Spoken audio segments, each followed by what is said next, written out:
We have a new segment dito sa Usapang Legal where we invite legal personalities to discuss important issues affecting our localities. And with us today is one of the leading local legal Ibaloy personality.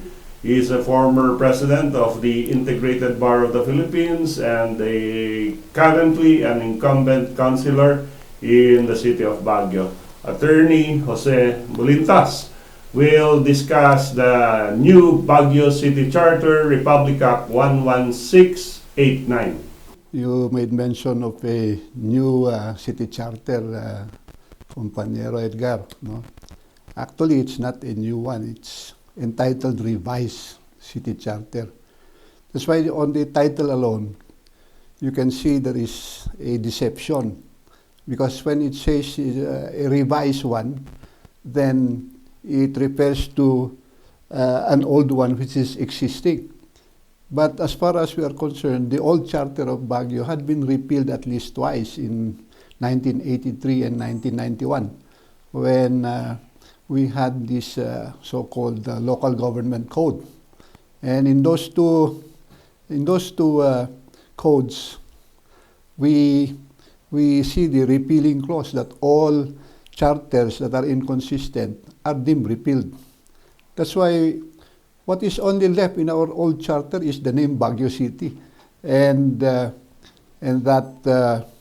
the date of incorporation of Baguio City in September 9, 1909. The rest, no more. We did not use them anymore. We use the local government code. Now, why do I say that there is deception in this law, the revised city charter? When you say revised, as if there is an existing one, and therefore there is no need for a plebiscite. Whereas this one actually is a new city charter, which needs supposedly a ratification process so that the people of Baguio will have also a voice in it. And so our position is it's not going to be effective because it's not approved by the people. We conducted a consultation, among others, with some sectors, the academe, the public, mga indigenous peoples, mga Ibaloys, ano? And they gave us some very good feedback about it. Number one, they said that even the objectives of this revised city charter is so limited. It talks about the medium-term sustainable development goal of the United Nations, which is good for 30 years only. So, ang sabi nila, hindi siya intended to be permanent as we expect a city charter to be. That will guide us, kaya nga charter, no? It's a guide towards at least 100 years. And so, if we look at the provisions, there are so many blunders that were committed. For example, Ed, sabi niya, one of the function of the city secretary is to bring our ordinance and our resolutions from the City Council for review and approval by the Provincial Board of Benguet. So, sa ating mga abogado, nakakatawa yan kasi nga, it gives a semblance na na-demote tayo. Whereas noon, independent tayo from Benguet. Ngayon, bakit tayo i-review? Yun ang sinasabi natin na hindi kasi dumaan ito sa konsultasyon where the people, alam mo naman ang tao kahit na mababa ang pinag-aralan, meron siyang masasabi. Nasurpreso na lang ang ating mga councilors at saka si Mayor. Nung may notice from the Office of the President na nakapending dito for signature yung nagawa na revised city charter. And you have at least 15 days to respond, otherwise it will either lapse into law or it will be signed by the President. Unfortunately, nung dumaan sa Baguio City Council, pagkagawa nilang ng posisyon nila, dinala sa Office of the President, nag-lapse into law na. Meaning to say, ang lapse into law, it was not approved or signed by the President, But dahilan sa meron limitasyon ang President to act on a certain law na galing sa Kongreso, meaning the lower house and the Senate. Pag dinala yan sa Office of the President, he has to act on it within 30 days. If he does not act on it, then it lapses automatically into a law. Ganon ang nangyari dito. Kaya meron tayong mga observation ng mga councilors natin. Sabi nila, bakit naman yung charter na yan? Kinopya lang naman yung local government code natin. Kung ano ang trabaho ng mayor, ano ang trabaho ng vice mayor, ano ang trabaho ng mga konsyal, kinopya-kopya lang niya sa local government code. Ang hindi natin nagustuhan, bakit pa idagdag niya yung mga nasa batas na ang Baguio City ay, for example, matagal ng nag-o-oppose, tulad ng BCDA law.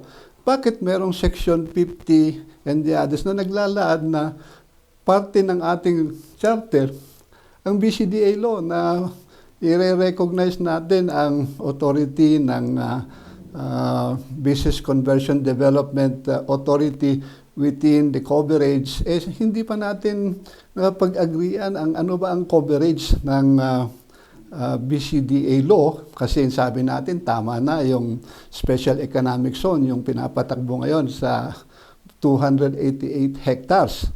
And the rest kasi 13 barangays ang around it.